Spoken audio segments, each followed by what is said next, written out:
As plantas são organismos autotróficos, ou seja, são capazes de reproduzir os seus próprios alimentos, obtendo energia e certos elementos como água e minerais. Então, tanto a riqueza do solo quanto a presença de água e uma correta exposição à luz solar são essenciais para o desenvolvimento de qualquer organismo vegetal. Além disso, os processos respiratórios das plantas desempenham um papel fundamental na produção e sobrevivência delas. Mas o que exatamente são esses processos respiratórios usados pelas plantas? Para que exatamente elas utilizam esse processo? Nós já vamos explicar nesse vídeo da nossa ecologia.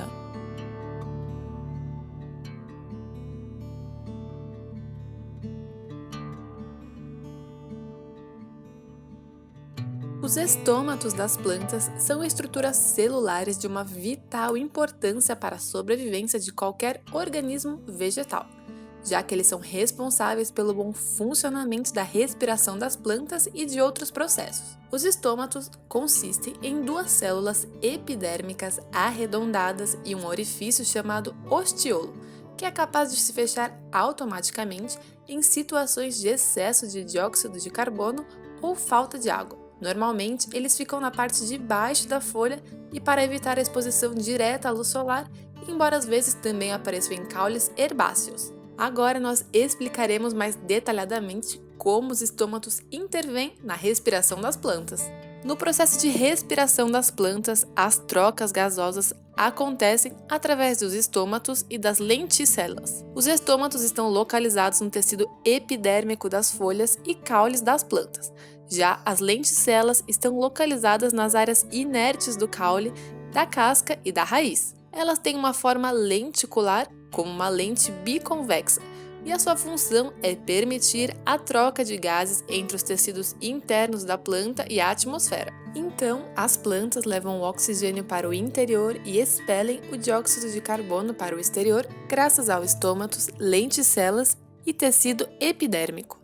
As plantas são capazes de respirar no escuro e durante o dia. Além disso, elas realizam um complexo processo de respiração em cada um de seus órgãos: raiz, caules, folhas, flores e frutos.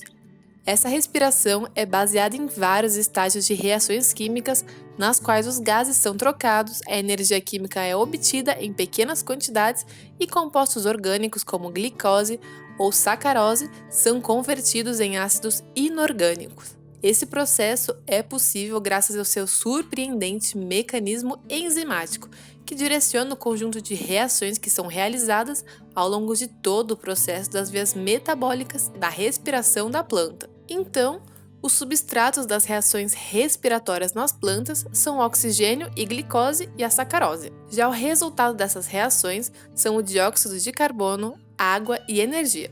E tudo isso é essencial para o desenvolvimento de novas células vegetais e o crescimento correto da planta. A fotossíntese e a respiração das plantas são processos físico-químicos que intervêm no mecanismo de nutrição delas. Graças à fotossíntese, as plantas são capazes de produzir a matéria orgânica necessária para se nutrirem, já que elas são seres vivos autotróficos e utilizam água, dióxido de carbono e minerais para isso.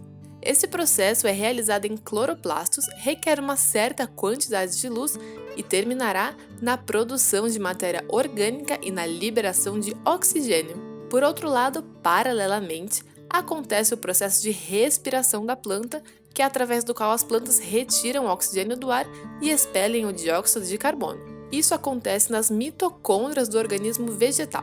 Vale destacar que como os dois componentes fundamentais que intervêm nesse processo de respiração da planta. A respiração mitocondrial é um processo completamente independente da luz solar, em que é possível liberar a energia que as células vegetais armazenam nos carboidratos gerados durante a fotossíntese.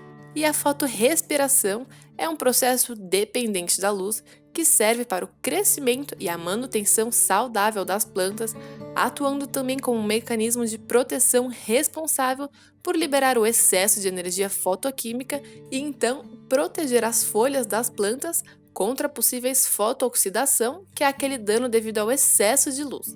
Bom, e se você quer saber mais sobre as plantas e o meio ambiente, Não se esquece de já se inscrever aqui no nosso canal da Nossa Ecologia. E se esse vídeo te ajudou, comenta e não se esquece de curtir também. Até o próximo vídeo!